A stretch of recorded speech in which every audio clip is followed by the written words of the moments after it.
dari beberapa putusan MK ini belum undang-undang itu belum direvisi secara total. Kemudian gerakan ini baru muncul tatkala MK mengeluarkan putusan 135 di tahun 2024. Ini semua pihak baru sepertinya tergerak untuk melakukan revisi undang-undang pemilu. Tadi yang tadi saya sampaikan baru yang kemarin ini putusan MK 128 terkait dengan keterwakilan perempuan 30%. Ini secara garis besar kan di situ bahwa partai politik yang tidak mencantumkan keterwakilan perempuan 30% dalam suatu dapil, maka dalam satu dapil itu gugur, tidak diikut sertakan dalam dapil tersebut. Ini putusan MK yang terakhir. Nah, kemudian kami KPU Kabupaten Cilacap dasar surat dari KPU RI nomor 1109 tanggal 26 Juni 2025 ini diberi tugas untuk melakukan kajian terhadap revisi undang-undang pemilu. Jadi salah satu kegiatan KPU untuk bisa melakukan kajian-kajian terhadap perubahan undang-undang pemilu 2017 lalu yang dimungkinkan memang sepertinya hanya berlaku untuk 2 putaran 2019 dan 2024 dan besok 2029 akan seperti apa tentu kita tunggu secara bersama-sama. Seperti tadi saya sampaikan ke Pak Ketua bahwa kegiatan kali ini hanya sebenarnya ada 3 yang mesti kami akhirnya minta difasilitasi. Yang pertama adalah hari ini terkait dengan kajian, yang kemudian yang kedua adalah terkait dengan dapil daerah pemilihan kabupaten. Nah ini secara nasional kan ada perubahan, kemungkinan adanya perubahan tata kelola daerah pemilihan, di mana dapil RI dikelola oleh RI, dapil provinsi dikelola oleh provinsi, dan dapil kabupaten ini sepertinya baru kabupaten diberi kewenangan untuk menata daerah pemilihan untuk tingkat kabupaten. Nah, sehingga seperti tadi Pak Ketua Komisi kapan dapil akan dibahas, kami memang belum diperkenankan manakala terkait dengan peraturan KPU yang mengatur tentang daerah pemilihan belum terbit. Namun wacana-wacana sudah diperkenankan, di mana kurang lebih 10 bulan sampai dengan bulan ini kami telah mewacanakan daerah pemilihan kabupaten. Ini yang semula ada 6, dimungkinkan akan menjadi 8 atau bagaimana. Ini belum menjadikan satu kesimpulan bagi kami. Ini baru wacana yang kami lempar ke teman-teman partai politik.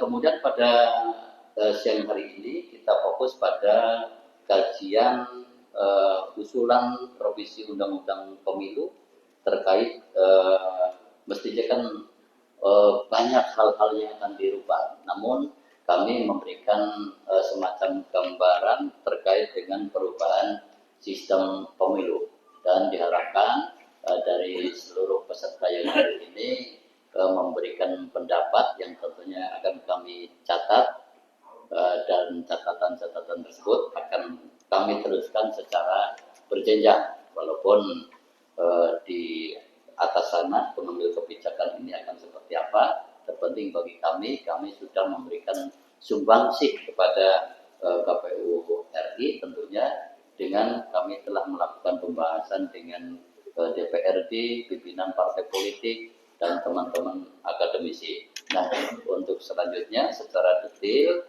apa yang tadi disampaikan nanti terkait dengan kajian revisi undang-undang pemilu, anggota kami divisi teknis penyelenggaraan Bapak Sinoto untuk bisa menyampaikan paparan secara lengkap. Kepadanya dipersilakan Pak Sinoto. Pak Sinoto, di sini aja. Enggak, ini sudah dilimpahkan ke KPU. Sini aja.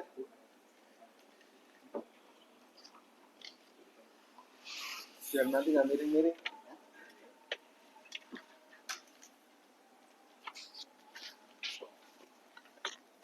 Terus nanti ada bagian ini. Ya, cukup satu aja. Oke.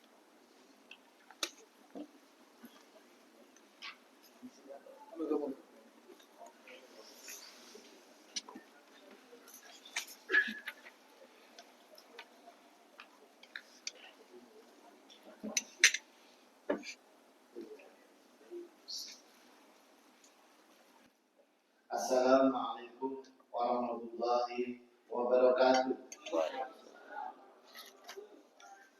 Bapak Ibu sekalian yang hadir pada rapat kerja hari ini, saya akan menyampaikan tentang kajian kami yang sudah kami laksanakan beberapa waktu lalu dan sebagai masukan dan tentunya kami harapkan nantinya.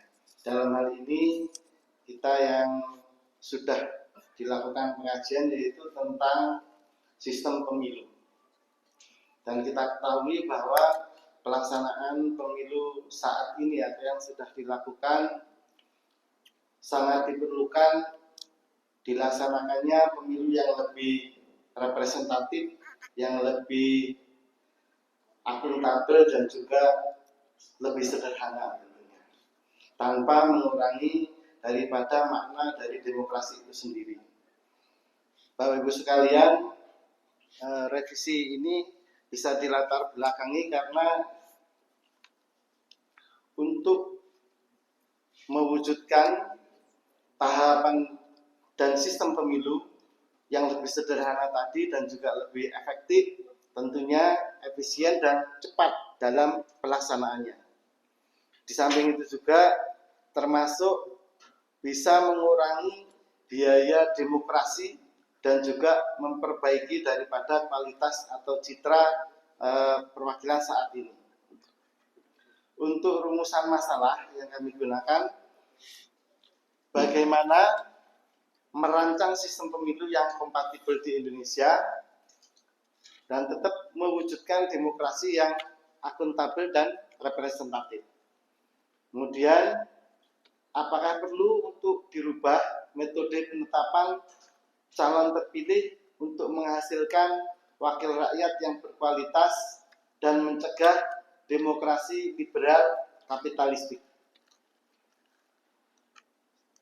Kemudian lanjut.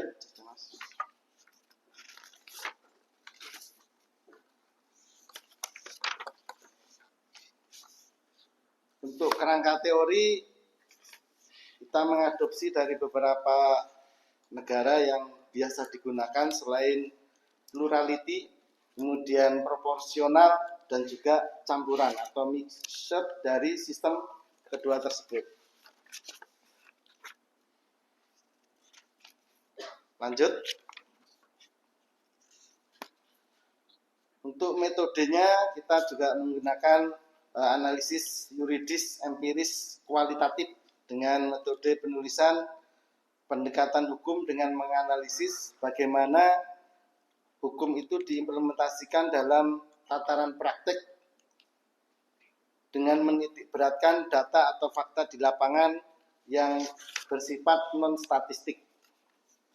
Bapak Ibu sekalian, untuk sejarah sistem pemilu di Indonesia, kita sama-sama tahu bahwa bisa digolongkan menjadi 3. Dari yang pertama kali adanya pemilu tahun 1955 sampai 1999. Itu kita menggunakan sistem proporsional tertutup. Kemudian di tahun 2004 dicoba dengan menggunakan proporsional terbuka terbatas atau semi terbuka. Kemudian di tahun 2009 sampai kemarin tahun 2024 dengan menggunakan sistem proporsional terbuka. Dari ketiga sistem pemilu yang sudah sama-sama kita rasakan, kita ambil titik kelemahan ataupun yang menjadi hal-hal yang perlu diperbaiki di antara ketiga sistem pemilu tadi. Yang pertama dengan sistem tertutup, dalam kajian kami bahwa dengan menggunakan proporsional tertutup mengakibatkan tidak demokratis. Kemudian pemilih hanya mencoblos partai. Dan jarak pemilih dengan kandidat bisa dirasakan jauh. Karena wakil rakyat bisa dikategorikan kurang aspiratif. Kemudian oligarki partai rawan nepotisme dan kronisme. Kemudian pendidikan politik terhadap masyarakat rendah. Untuk proporsional terbuka, tentunya kita juga sering melihat dan juga mengetahui adanya money politik yang tinggi. Kemudian konflik internal partai juga sering terjadi, menjadi tidak sehat tentunya. Kemudian biaya kampanye yang mahal atau tinggi. Dan di mana hal ini akan mengakibatkan untuk berpotensi melakukan yang tidak sesuai dengan undang-undang tentunya. Dan fokus pada pribadi calon legislatif tidak untuk visi partai. Jadi hanya bersifat pribadi. Kemudian untuk proporsional terbuka terbatas kurang memenuhi prinsip kedaulatan rakyat. Kemudian boleh dikatakan melanggar asas keadilan karena ketidakpastian hukum. Kemudian calon dengan suara signifikan bisa tidak terpilih karena menggunakan nomor urut. Kurangnya hubungan emosional pemilih dengan wakilnya. Maka dengan ketiga kelemahan ini, lanjut Mas. Dengan ketiga kelemahan ini kita coba ambil yang terbaik dan ambil yang tentunya sesuai dengan di kehidupan terutama di wilayah negara NKRI. Sehingga menjadi solusi harapannya untuk sistem pemilu yang akan digunakan selanjutnya, yaitu dengan sistem campuran, di mana sistem proporsional terbuka dicampur dengan atau dimix dengan sistem proporsional tertutup, di mana hal ini akan menggabungkan kelebihan daripada ketiga sistem tadi. Kemudian pemilih tetap satu suara atau one man one vote, mengurangi politik uang dan juga tentu termasuk biayanya, memperkuat kaderisasi dan tentunya organisasinya, partai politik. Memperkuat atau tetap memberi ruang kedaulatan kepada pemilih karena masih melakukan atau memilih langsung kepada calon legislatifnya. Dan dalam hal penggunaan surat suara tadi, di mana yang terbuka seperti yang sudah dilakukan di tahun 2024, selain ada gambar partai juga para calon legislatifnya. Kemudian yang tertutup juga sama. Di situ hanya mencantumkan calon legislatifnya dengan syarat urutan 1, 2, 3-nya berbeda. Jadi yang tertutup itu misalkan A urutan 1, B 2, itu yang ditertutup harus berbeda. Jadi tidak sama. Yang dimana untuk calon pemilih yang tertutup itu ditentukan oleh partai masing-masing.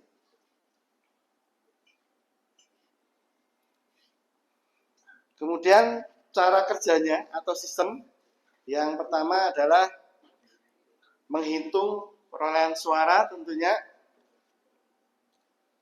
dari masing-masing partai dengan perolehan suaranya dikonversi berapa kursi untuk perolehannya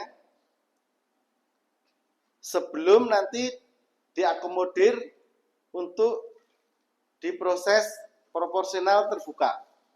Di mana tadi yang sistem kita campuran, tadi proporsional terbuka dan tertutup, itu harus menggunakan ambang batas atau istilahnya penghitungan yang dimana adalah wewenang dari pembuat kebijakan.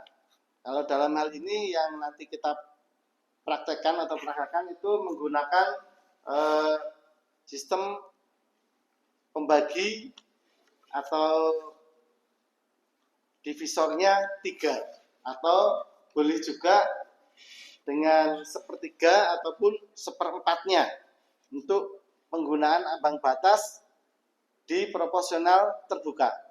Jadi secara singkatnya dengan sistem yang kita tawarkan adalah sistem terbuka campur dengan sistem tertutup, di mana setiap calon yang sudah mendapatkan suara terbanyak di porsi proporsional terbuka dilihat apakah masuk ambang batas ataukah tidak. Sehingga dari suara partai tersebut, bila mana masuk ambang batas, berarti otomatis calon tersebut terpilih atau istilahnya quota drop. Jadi yang tidak mendapatkan di atas ambang batas berarti otomatis tidak terpilih. Jadi hanya yang memenuhi syarat. Kemudian bila mana dalam perolehan suara itu tidak mendapatkan ambang batasnya, maka jatahnya adalah untuk yang proporsional tertutup. Itu untuk perolehan kursinya di partai politik. Kemudian selain menggunakan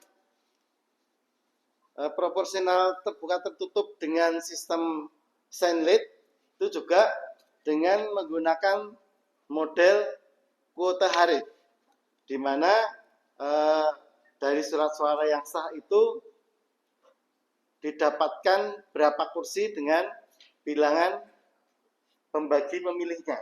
Jadi di dapil tersebut surat suara sahnya berapa, kemudian dapat alokasi kursinya berapa. Nah ini nanti yang akan mendapatkan harga satu kursi itu berapa. Sehingga itu yang nanti akan dikonversi setiap partai politik, kemudian calon legislatifnya yang akan mendapatkan jatah kuota kursinya. Nanti mungkin bisa disimulasinya. Untuk penghitungan kuota harinya, untuk memperoleh BPP-nya, total suara sah dalam satu dapil, kemudian dibagi jumlah kursi dapil tersebut untuk BPP-nya. Kemudian menghitung kursi setiap dapil, kemudian sisa dari setiap dapil tadi dikumpulkan menjadi dapil kabupaten. Jadi kalau yang sistem kuota hara itu yang proporsionalnya terbuka itu khusus di dapil.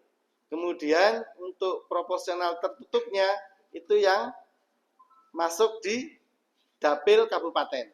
Jadi perbedaan antara dapil dengan dapil kabupaten adalah sisa dari perolehan suara di dapil masing-masing dapil kemudian dijadikan satu pada daerah pemilihan kabupaten. Nanti akan dihitung untuk perolehan masing-masing kursi dengan perankingan perolehan surat suaranya.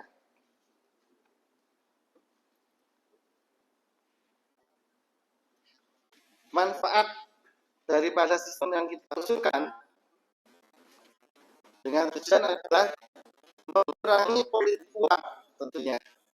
Selain untuk biaya demokrasi, memperkuat kaderisasi dalam partai politik, kemudian wakil rakyat lebih berkualitas dan tentunya lebih aspiratif.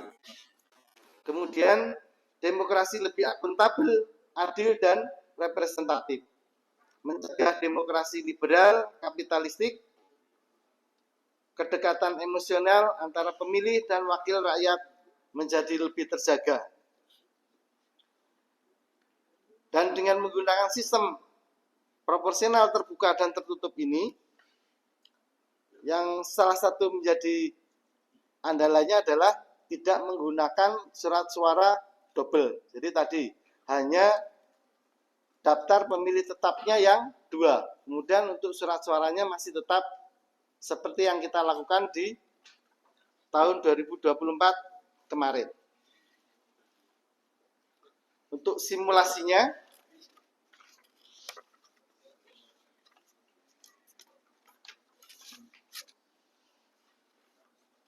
sebagai contoh dengan metode SANLIT, kita umpamakan di dapil 4 dengan alokasi 10 kursi dengan perhitungan masing-masing partai sebagai berikut. Fokus di warna yang kuning ya. Kita coba ke nomor 9, partai I. Itu mendapatkan 2 kursi. Kemudian selanjutnya, lanjut Mas, next.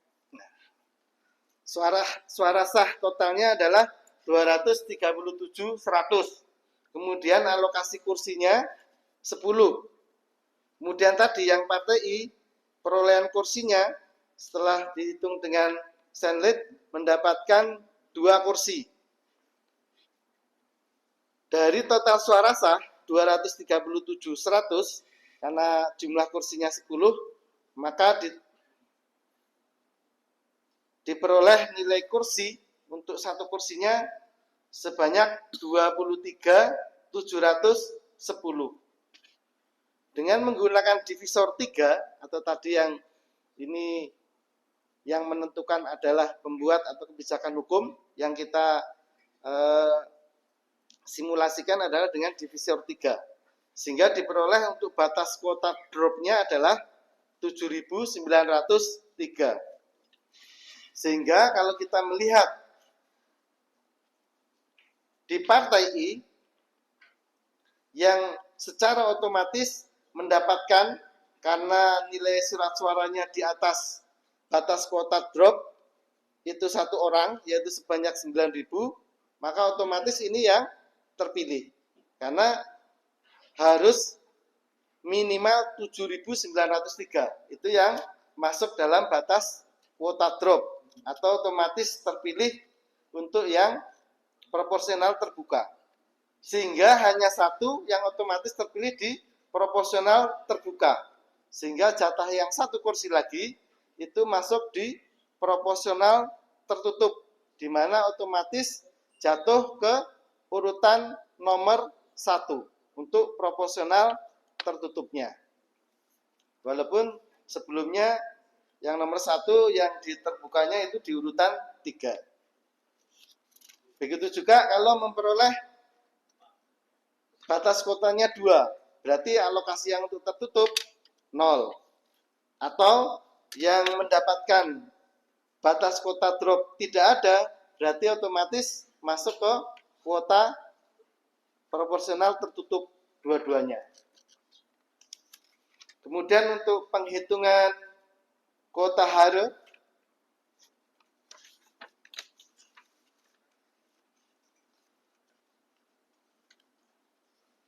ini memang kemarin kita ambil yang data real ya.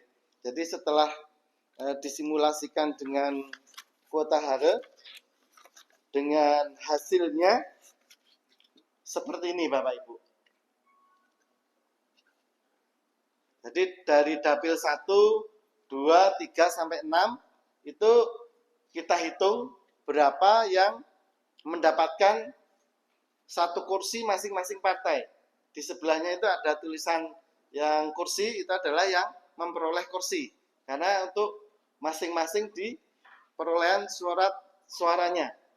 Sehingga dengan penghitungan seperti alokasi kursi di bawah. Itu yang dapil 1 ada 3. Kemudian dapil 2 ada 5. Dan selanjutnya.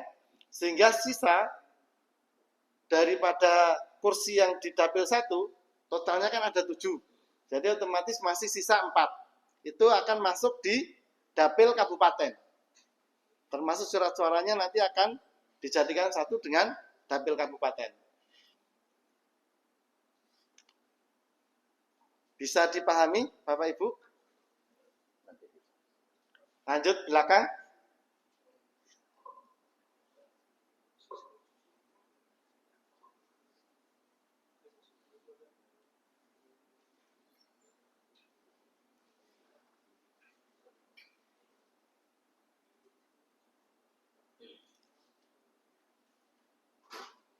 Jadi total perolehan kursi dari dapil 1 sampai 6 itu sebanyak 21. Itu untuk perolehan yang tadi penghitungan masing-masing dapil. Karena baru 21, otomatis dengan jatah kursi yang 50 kan masih kurang. Sehingga untuk menutupi kekurangan adalah dengan proporsional tertutup, di mana seluruh sisa surat suara itu digabungkan menjadi satu, kemudian dihitung dalam pencapaian atau sisa kursi tersebut, nilai satu kursi berapa, itu yang menjadi patokan penghitungannya. Sehingga dari satu dapil kabupaten tadi, untuk nilai satu kursinya adalah sebanyak 21.361. Sehingga dari jumlah total sisa surat suara tadi dihitung berapa yang mendapatkan kursi dari minimal 21.361 tadi. Sehingga didapatkan ranking dari total tadi sebagaimana yang warna kuning atau oranye. Bapak Ibu sekalian, dengan rankingan tadi maka diperoleh untuk masing-masingnya itu sebanyak 22.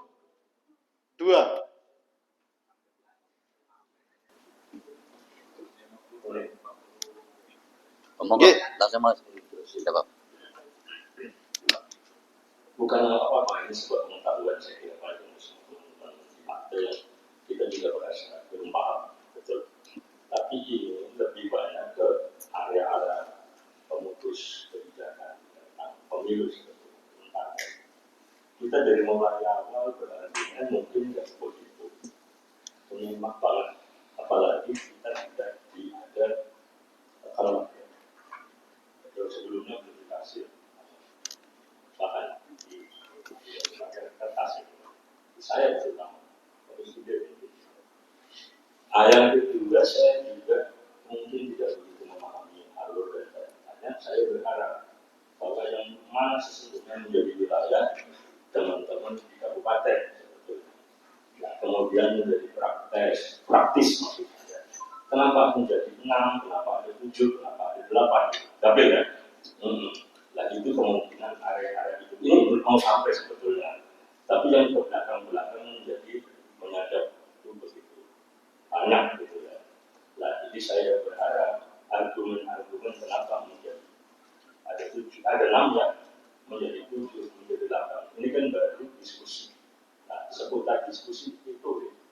Karena persoalan pemilu sudah lain urusan orang pusat dan kebijakan-kebijakan. Tapi secara teknis kemungkinan yang bisa dilakukan di KPU Cilacap, maksud saya untuk teman-teman KPU Cilacap. Kita tidak terlalu memahami apa itu pemuda tertutup, terbuka, bulan dan macam-macam. Itu pokoknya untuk sebuah alur bicara masuk. Tapi ini yang saya maksudkan, malah menjadi nanti betul-betul badan keputusan kita Cilacap. Itu aja dulu. Terima kasih. Assalamualaikum warahmatullahi wabarakatuh. Waalaikumsalam. Lanjut saja. Lanjutkan materi. Nggih, lanjut ya. Iya, pada prinsipnya begini Bapak Langsung ya. KPU diberi ruang untuk berdiskusi, memberikan masukan terkait dengan sistem pemilu. Nah, kemudian objeknya siapa saja, ini teman-teman partai politik di tingkat kabupaten, akademisi, dan pihak-pihak lain yang menjadi sasaran untuk berdiskusi. Nah, ini penentunya bukan kami di tingkat kabupaten, kami hanya meneruskan informasi kajian-kajian tersebut untuk diserahkan ke pengambil kebijakan di tingkat pusat sana, pengambil kebijakan. Nah, tadi yang disampaikan sekilas oleh Pak Sinoto, Cilacap memberikan masukan bagaimana kalau dapilnya itu tertutup dan terbuka dan tertutup. Nah, pemilu 2024 yang lalu itu kan terbuka terbatas tadi yang disampaikan, ya. Namun kemudian saat itu kan sistem pemilu tersebut dibatalkan oleh MK, Pak Hari Sugiarto, ya, dibatalkan oleh MK. Nah, kali ini yang diajukan, yang dibahas oleh kami ini berbeda dengan sistem di tahun 2024, di mana tahun apa yang akan disampaikan ke pemilu ke depan ini di Kabupaten Cilacap khususnya, ini bukan hanya Cilacap saja, kami memang sempat melakukan diskusi secara nasional dan ini ditarik ke wilayah kita di Kabupaten Cilacap, terbuka dan tertutup. Nah, terbuka itu persis sebagaimana yang sudah dilakukan. Hanya saja catatannya kan terbuka berlaku manakala salah satu caleg, ya, di dapil tersebut melampaui atau minimal ambang batas. Nah, kemudian sisa suaranya itu dari masing-masing dapil itu digabung. Nah, itulah menjadi, ya, siapa yang memperoleh ini yang berlaku menjadi sistem tertutup. Nah, daftar caleg terbuka dan caleg tertutup itu urutannya berbeda. Nah, yang tertutup itu ini lebih memberikan ruang kepada ya begitulah kurang lebih memadai, Pak. Begitulah ya gitu. Gitu. Intinya ke arahnya ke sana. Nah, apakah ini berguna juga untuk teman-teman partai politik yang Pak Febri umpamanya? Nah, Pak Febri itu berkesempatan digabung suaranya dalam satu kabupaten, akeh-akehan nantinya. Gambarannya seperti itu. Silakan Pak Sinoto dilanjut lagi. Ya. Oke, lanjut. Tadi mendapatkan alokasi kursi 22, itu yang masing-masing dapil. Tadi sesuai, ya. Dengan sisanya dikumpulkan menjadi dapil kabupaten. Kemudian di ranking mendapatkan 22 kekurangan tentunya. Di mana bila mana menggunakan sign rate itu boleh dikatakan lebih proporsional. Dan ketika menggunakan dengan sistem kuota hara itu bisa menampung lebih banyak partai yang memperoleh surat suara tengah ke bawah. Boleh dikatakan tadi di hasilnya itu kan yang pertama hanya 10 partai politik untuk yang saat ini, ya, 2024. Kemudian dengan menggunakan sistem kuota hara itu ada 11 partai politik untuk yang mendapatkan kursi. Demikian mungkin penyampaian singkat dari saya. Wabillahi taufiq wal hidayah. Wassalamualaikum warahmatullahi wabarakatuh. Oke, terima kasih Pak Sinoto. Ini hanya simulasi. Dengan hasil pemilu 2024 kemarin dipraktekkan dengan model terbuka dan tertutup, dengan perhitungannya dengan kuota R, ya, bukan senlik, ya Pak Sinoto. Hasilnya seperti itu, Bapak. Kami juga belum begitu paham. Ini sama-sama belajar dan kami bukan pengambil kebijakan. Saat ini kami menyampaikan wacana seperti ini. Nah, ini juga hasil beberapa pendapat tentu kami teruskan, cuma seperti itu. Bukan kami pengambil kebijakan terhadap sistem yang berlaku di Kabupaten Cilacap tersebut. Tentunya sistem yang berlaku ya secara nasional. Akan tetapi kan masukan-masukan dari berbagai pihak. Nah, diterapkan 6 dapil karena kemarin pakai 6 dapil. Kemudian kalau umpamanya besok 8 dapil dengan sistem terbuka dan tertutup, besok hasilnya akan seperti apa diterapkan ke 8 dapil. Umpamanya di 8 dapil itu hasilnya akan seperti apa. Jadi bukan saja mewadahi teman-teman pengurus partai politik yang kemarin belum menduduki kursi DPRD, namun demikian juga memberikan kesempatan kepada teman-teman partai politik yang belum ada perwakilan di DPRD, yang parlemen, belum pada parlemen ini diberi kesempatan karena digabung. Berarti sisa digabung dari seluruh suara dapil ditarung menjadi namanya dapil kabupaten. Siapa yang berhak partai itu, dan yang berhak menduduki adalah ranking yang telah ditetapkan oleh pimpinan parpol setempat. Gambarannya seperti itu. Pak Hari Sugiarto barangkali sebelum sesi tanya jawab akan menambahkan, melengkapi apa yang disampaikan Bapak Sinoto.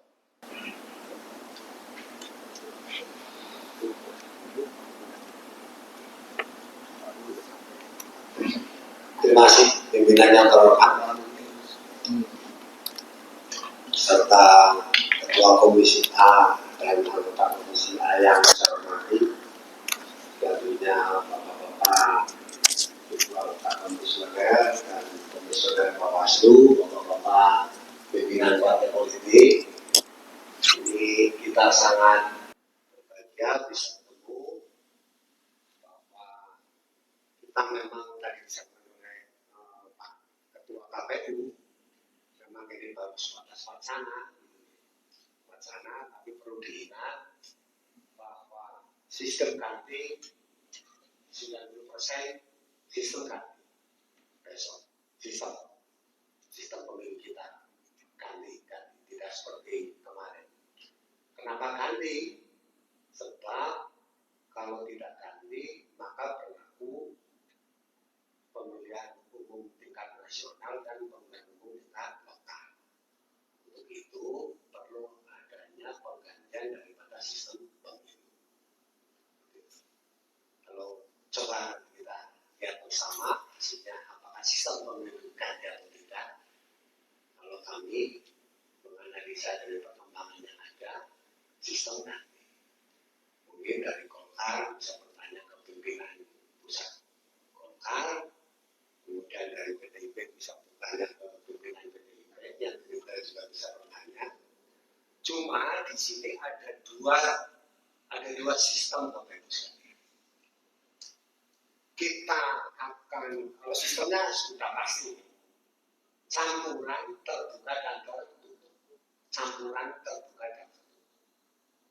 Sistemnya campuran terbuka dan tertutup. Hanya saja metodenya yang berbeda. Metode. Apakah dikonversi perolehan total suara sah masing-masing partai dikonversi menjadi perolehan kursi akan menggunakan metode saintik seperti yang sekarang, seperti yang kemarin.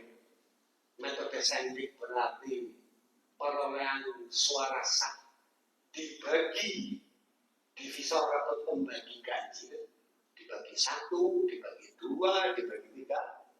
Mas, ditambahkan saintik, contohnya saintik. Nah, kita ini ya 2024 dan 19 kita pakai saintik. Ini begini.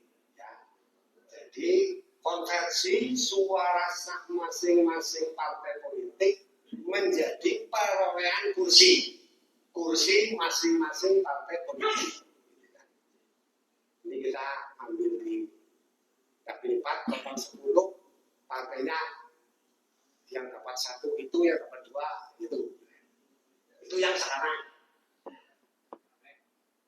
Itu yang sekarang kemarin berlaku, ya. Itu yang kemarin berlaku. Nah, besok ada kemungkinan berubah metodenya menjadi kuota hari. Bukan mas kuota hari. Nah, kuota hari. Kuota hari itu berarti kita cari rumusnya. Bilangan pembagi pemilih. Jumlah total suara sah satu dapil dibagi alokasi kursi. Ketemulah bilangan pembagi pemilih. Setelah masing-masing dapil diperoleh bilangan pembagi pemilih,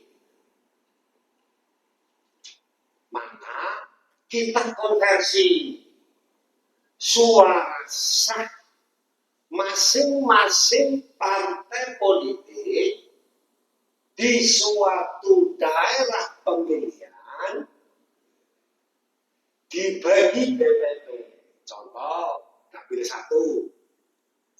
Dapil 1, total suara sah, besarin lagi Mas Adi. Nah, total suara sah. Kemarin kita pakai angka kemarin 139.000 sekian. Kursi, alokasi kursi dapilnya berapa? 7. Berarti 139.900 sekian dibagi 7. Maka ketemu harga kursi kan, ya kan? 19.990. Nah, itu adalah bilangan pembagi pemilih atau regale kursi masing-masing daerah pemilihan. Nah, kemudian masing-masing partai di dapil itu ada tidak yang mendapatkan senilai kursi itu? Oh, ternyata ada yang di atas 19.000, gitu kan? Ada Gerindra di atas, PDIP di atas, Golkar di atas. Nah, ternyata yang di atas 19.000 hanya sedikit, gitu. Jadi, gitu ya, kan nanti ada sisa suara. Gerindra 27.000, ada sisa suara. Ada sisa suara. 7.000. Berarti Gerindra dapat di dapil tersebut dapat 1 kursi, sisa suara 7.000. Kemudian PDIP ada sisa suara 4.000. Tapi di dapil 1 masing-masing dapat 1 kursi. Nah, nanti Bapak Ibu sekalian, dari sisa itu, gitu ya, berarti total di dapil 1 ini yang diperebutkan untuk proporsional terbuka. Yang diperebutkan tahap 1. Berarti ini yang untuk terbuka, gitu kan? Kan masih ada sisa. Nah, sisa kursi perolehan, sisa suara masing-masing partai politik, baik yang dapat kursi ada sisa, atau yang belum dapat kursi, nanti digabung menjadi 1. Itulah menjadi daerah pemilihan kabupaten, dapil kabupaten. Itu adalah untuk alokasi yang tertutup. Untuk alokasi yang tertutup. Itu bedanya tadi metode sampling dengan metode kuota. Cuma Bapak Ibu harusnya bersyukur bahwa besok kira-kira arahnya, walaupun belum bisa dipastikan, gitu. Tapi kira-kira arahnya begitu, kira-kira. Yang pasti kan kita bukan pembuat undang-undang, tapi kira-kira kalau model kuota hari itu besok begitu. Nah, ini masing-masing dapil yang untuk terbuka itu alokasinya sudah dapat, gitu kan. Gitu ya. Nah, sekarang kita hitung alokasi kursi yang untuk tertutup, gitu kan. Nah, tadi setelah dihitung dari total seluruh dapil, gitu ya, ternyata hanya didapat kursi bawahnya Mas, berapa tadi Mas? Nah, 21 seluruh dari 6 dapil itu yang untuk terbuka itu hanya 21 kursi. Masih ada sisa banyak, kan gitu. Ada 29 kursi. Itu yang diperebutkan untuk yang tertutup. Kan itu. Nah, sekarang tinggal perolehan kursi masing-masing partai politik untuk yang tertutup. Ini kita masuk yang tahap kedua. Jadi total suara sah, jumlah totalnya berapa, nanti sisa kursi yang belum terdistribusi di terbuka, sisanya nanti itu sebagai bilangan pembagi, sehingga muncullah bilangan pembagi pemilih dapil kabupaten. Itu kalau untuk DPRD provinsi atau DPRD kabupaten. Nanti kalau untuk provinsi berarti dapilnya dapil provinsi, berarti sewilayah provinsi. Nah, tadi bilangan pembagi pemilihnya berapa? Nanti Mas ke bawah Mas bilangan pembagi pemilihnya. Nah, total sisa suara sah setelah tahap pertama itu ada 619. Sisa suara sah setelah alokasi kursi di masing-masing dapil ternyata ada sisa suara sah 619.000, gitu kan. Nah, 619.000 dibagi sisanya berapa? 29. Maka ketemu bilangan pembagi pemilih berapa? 21.361. Sekarang maka di tahap kedua ini, gitu ya, tahap kedua, 61.000 tadi partai nomor 1 61.000 sisa gabungan seluruh dapil ada 61.000. Tadi bilangan pembagi pemilihnya berapa? 21.361. Berarti 65.000 dibagi 201.000 sekian. Berarti dia masih dapat kursi 2. Sisa suara sah 18.000. Kemudian yang urutan kedua 69.000 dibagi 3, gitu kan? Dibagi 21. Dibagi bilangan pembagi pemilih tadi 21.300. Dapat 3 kursi, sisa 5.000, gitu kan? Nah, maka total dapat berapa kursi di tahap kedua? Nah, ternyata 22 kursi. 21 ditambah 22 masih ada 43, berarti sisa 7. 7 kursi ini dari sisa perolehan tahap kedua kita ranking. Sisanya di ranking kembali.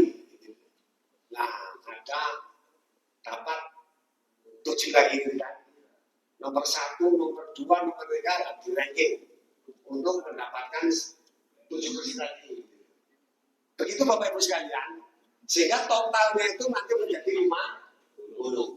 Nah, ini memang untuk partai kecil menjadi sangat menguntungkan. Karena apa?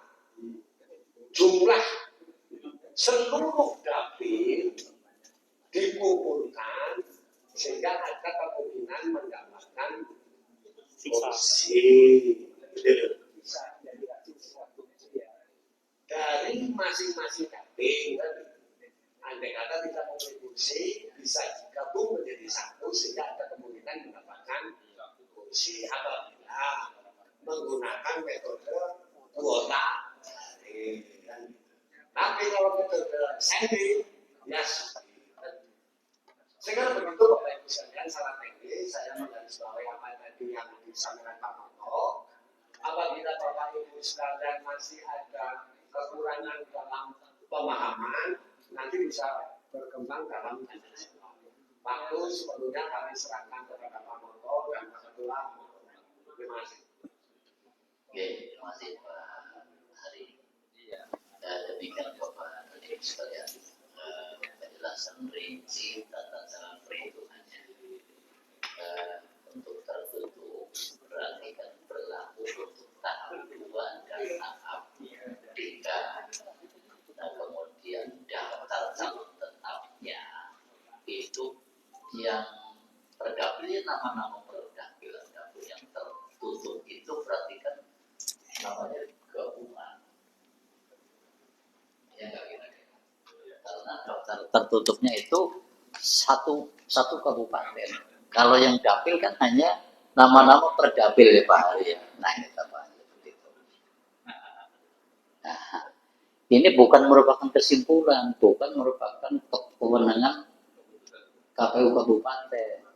Nah, ini kewenangannya tetap pengambil kebijakan. Namun demikian, masukan-masukan semacam ini sudah kami sampaikan di tingkat kabupaten dan kami juga meneruskan ke selanjutnya. Demikian Bapak dan Ibu sekalian, mungkin Pak Ketua Komisi akan menyampaikan beberapa hal. Dipersilakan lanjut nanti kesempatan untuk teman-teman akademisi berikan masukan kepada kami. Terima kasih. Monggo Pak.